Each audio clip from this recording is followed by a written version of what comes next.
Valley Club, is the Cabal team significantly better than we originally thought now that the test drive for their showcase is working correctly? How dominant of a team will Cabal be? Crimson Gear 19 arrived last week. How long until we get some new gear tier challenging appearing? And why are some reworks meta changing and others just meh?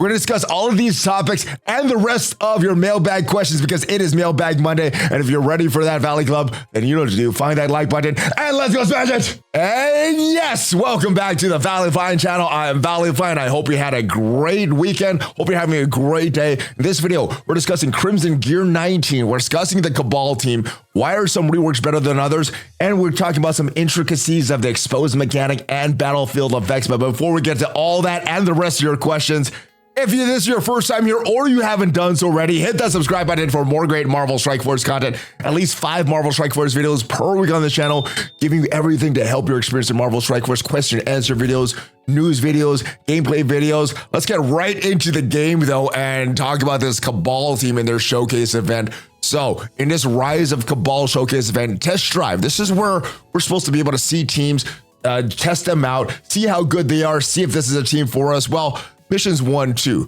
Cabal smashed very much so, but for some reason, against the Secret Defenders, it looked like either the Crucible bonuses were off, Arena bonuses were on, maybe both, maybe the raid bonuses are on based on some data mines, but yeah, this is not working correctly originally. So let's take this team in again with these mission provided characters, and this should look very, very different than when this initially launched on Friday. Our Cabal team did not even get to take a turn, but now that this battle is fixed, this is what this looks like. I'm gonna hit auto and see how quickly this Cabal Kang Doom smashes these Secret Defenders. I do think these are all the Cabal, the Crucible rules. Here we go. 1 turn, 2 turns, everybody almost dead already just from Iron Patriot. Namor does his thing, gets his big toot, and that is it. 3 turns, done. The Secret Defenders, they don't even take a turn. So Cabal, much better than they were on Friday. But it's Mailbag Monday, so let's jump ahead to your questions from the mailbag. Hey, Valley, now that Gear Tier 19 is out and available, how long do we need to wait for the challenge to get a new tier to have Crimson Gear available slowly to farm? So I think they wanted slowly to farm from the raids. That's why they launched a new incursion raids. There is a place that you could buy it in a supply store. Now, it took a while for them to add these new challenges. I think we just got them after Gear Tier 18. I think they haven't updated these in a while. So we got 2 new tiers. Obviously, we have Gear Tier 18, 17, 16. So 3 tiers. We have 2 new tiers of challenges, which makes me very doubtful that we'll get this Crimson Gear anytime before Gear Tier 20. So I hope I'm wrong on that, but just based on what they've done in the past, I think they want us to get this from other means, like milestones, different things from daily play, not for these challenges. I think they've devalued these challenges, these flash events, and they want us to get this, our resources from just our normal events that are happening on a monthly basis, on a weekly basis as well. Hey, Valley, hope all is well for you. Question: why is Doctor Strange so weak for the Secret Defenders? And will he get yet another rework to be better? I maxed him out way back when he was with Supernatural before they all split up to other teams. He feels so out of place now. So he was kind of a lackluster character. Got a slight rework for Supernatural, became okay. When they split up to Dark Hunters, he didn't make the cut for that team. So he kind of sat on the bench for a while. And then he's kind of still sitting on the bench for the Secret Defenders. And I think the big insight to if these character reworks are going to be good or not comes from the game mode that these are going to be used in. So Doctor Strange, normal Doctor Strange, this character was supposed to be on the Secret Defenders. Secret Defenders were supposed to be an arena team at the time, which is why this was not a great rework. If we look at other arena reworks, Scarlet Witch, other characters that were supposed to be in the arena meta, they weren't very good reworks. Whereas if we look at another game mode like War, Crucible, reworks to the New Warriors, Black Order, Sinister Six, other characters like that were pretty good, and they should be lasting for a while in the game. And then the raids. This is where characters get the biggest reworks, but also the teams last the least amount. Gambit had a big rework when he became a member of the Extreme X-Men. Kestrel for Pegasus, Rescue for Pegasus. So usually when they get reworks for raids, much better than when they get reworks for other game modes. So that's why his rework was kind of bad, because he was supposed to be primarily used for arena. I know there's other game modes that you could kind of slide him in because of that tag, but he's not amazing in all those game modes. As far as when will he get another rework, I think the best example is going to be Captain America. He's got several reworks as he fits on different teams.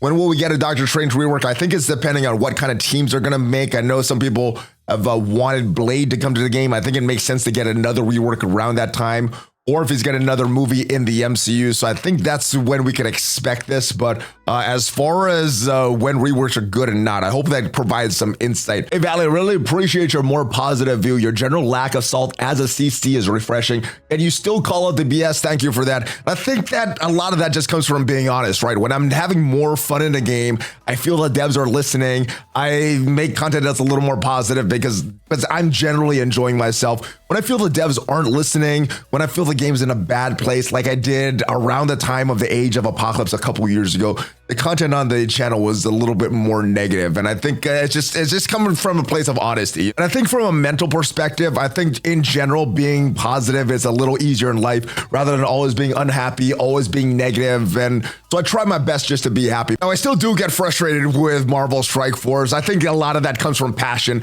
and it mainly Cosmic Crucible. I did get frustrated at Sword Satellite, but that's because I like Cosmic Crucible. And a lot of the frustration comes when I do something stupid. I'm like, oh man, why did I do that? And this gets so frustrated, but I think a lot of it is just the game is in a good place, and I think the devs are listening. Yes, they make mistakes. Yes, some of these events are bad, but as they've shown, especially with a lot of the errors that they made, their solutions have been good. They're listening to community more. When I feel listened to, I think I generally have a more positive take, whereas I feel ignored, I generally go to the more negative a little easier. So I think that's generally where the content is coming from. All right, and on to your question, I'm really having a hard time figuring out what an active ability is. I know Cap has one, but what part of his kit is the active part? Can you shed more light on that? Thanks, dude. And I think this question comes from the Raider class, the ISO 8. We go into the game and see what the Raider class says. On active ability crit, +1 vulnerable to a maximum of 5. Also says on active ability hit, 40% chance to bonus attack the target for 60% piercing. So basically all these active abilities, if we go back to the screen here, it's going to be his basic, special, and his ultimate. So let's say we get a crit from his ultimate here. Any enemy that we crit, they are going to get an extra vulnerable. Now, every time we hit an enemy, let's say we attack all 5 of these enemies with this active ability, well, we're going to get a 40% chance to get another hit there, a bonus hit there. That secondary attack for that 60% piercing, that is coming from an ISO 8 attack, so that wouldn't be an active ability. What would be an example of a passive ability? Well, Gambit has a good one here. At the end of enemy turn, attack the most injured non-summoned enemy, ignoring taunt stealth for 180% piercing, applying heal block. So this move right here, this attack is going to be a passive ability, and then anything from ultimate, special, or basic is going to be his active abilities. Sup, Mr. Flyin? Where are the monthly calendar infographics posted? I see them on my main MSF account sporadically, but is it just something the Envoy is getting shared with everybody? No, it's something that they post on their social media account. So if we go, I think what you're talking about is these calendars, right? So where we get these is in their social media accounts. So if we go into their account here, see all their posts, but if you go to media, you can see all the media that they posted. So the pictures, the videos, we see one is right here. Normally they post these before. For some reason, this one was a little late though. So this one was posted on March 7th. The event actually started on March 4th. Normally they post these before. We go back to the previous one. There's another one of the infographics. That's not for a month-long milestone event, but that is for the anniversary event, which lasts for a month. The last one was here, Seeing Red. This was posted on February 2nd and it went live on February 12th. This is a little more standard. They usually post these before. Dawn of Time was a little late though. Hey Valley, I appreciate that Dark Dimension 7 isn't meant to be achieved solely by purchasing gear with gold. I'm wondering if Scopely has indicated how many months they intend to path to Mephisto to unlock for highly engaged free-to-play players will take. So I guess it depends where you're starting, right? If you're starting right now, it's probably going to take a while. But if you already have Super Skrull and are in the Incursion 2 raids, getting some Crimson gear, I think that's where most endgame players are right now. And I think if you're at that point, you should get Mephisto by the end of the year, hopefully a lot sooner. Now, as far as how long it's going to take, I don't think it would be in their best interest to share that. I think what we calculated last time when Juicy was on the channel, he did the calculations how long it took him from day 1 enter to get Super Skrull. Took him for Dark Dimension 6 to get through that, about 6 months from the time he entered. And there's 2 things that you got to chase. You got to chase the gear for your characters, and then you get the chase of actually beating Dark Dimension with those characters. And in the first 3 missions, no requirements. You can bring in whatever characters you want. I think you do build up Apocalypse, Super Scroll, and Black Knight right now because they're going to give you benefit in all the game modes. And then the rest of it, just wait until the planner is up.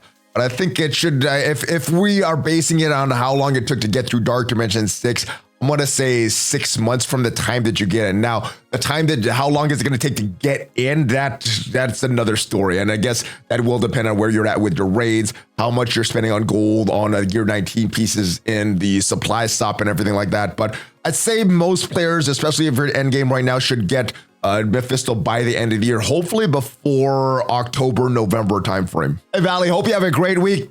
You as well, my brother. I want to ask, does the exposed mechanic work with other exposed characters? For example, Val and Nightcrawler in the same team. Nightcrawler applies exposed. Does it trigger Val passive to activate when that exposed enemy gets hit? The short answer is yes. And there are 3 characters with the exposed mechanic that I know of in the game right now. Nightcrawler, as you mentioned, Val, also Super Scroll. Let's take a look at that a little more in detail though. Nightcrawler, he uses exposed when he uses his basic. He's gonna gain 100% more crit chance against enemies that have exposed. He applies expose on his special when he does that move, along with the stun and the bleed and everything like that. Super Scroll, he applies the expose with his special. He also has an ability block there as well. And what expose does, well, enemies with safeguard, or enemies with expose, they cannot gain safeguard, deflect, or evade. This does not prevent prolonging duration effects already on the target though. So you can't apply them, but if they already have them, you can extend them.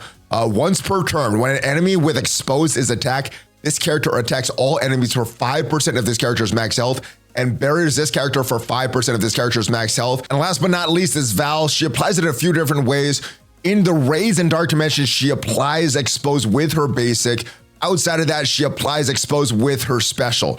What her expose does, once per turn, when an enemy with exposed is attacked, steal 5% health from the most injured enemy with expose and redistribute to this character.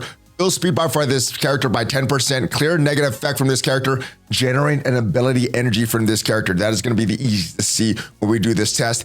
Also in the raids, once per turn when an enemy is exposed to the attack, fill speed bar by 5% for all Bifrost allies and generate ability energy for 4 random Bifrost allies that were not at full energy at the start of the turn. All right, and to show an example of this and your next question, we have all 3 of the exposed characters.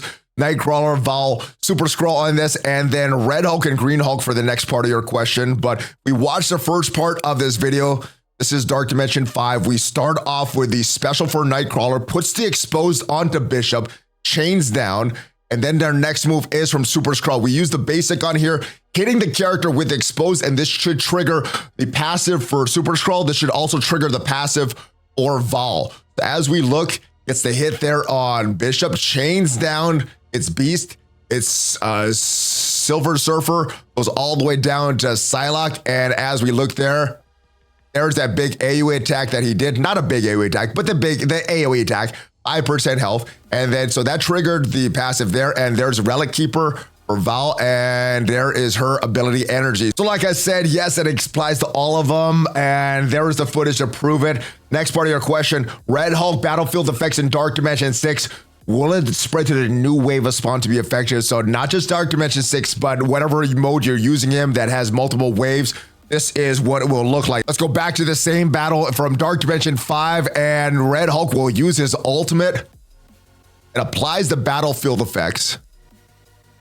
And as we fast forward to the next wave, once all these enemies are down, we see the battlefield effects are still there and is still affecting all these enemies. And while the gamma radiation battlefield effects from Red Hulk are nice, it will enemy turn, attack that enemy 250% piercing, applying 3 bleeds.